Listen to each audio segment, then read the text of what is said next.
जलावा चढ़ावे जइहो जलावा चढ़ावे जइहो शिवालावा गे पगली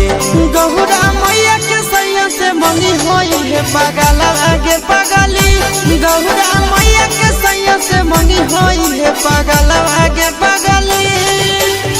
जलावा चढ़ावे जइहो जलावा चढ़ावे जइहो शिवालावा गे पगली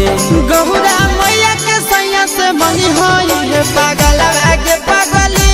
गौरा मैया के सैया से मंगी होई है पगलावा गे पगली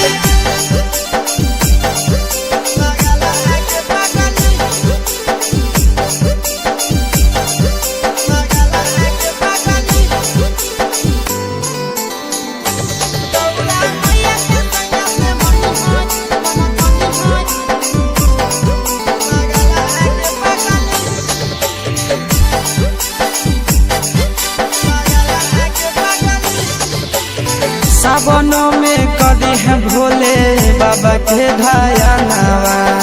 सातो जन्म हमारे के मानी है सजनावा सावनों में कदी है भोले बाबा के धायनावा सातो जन्म हमारे के मानी है सजनावा।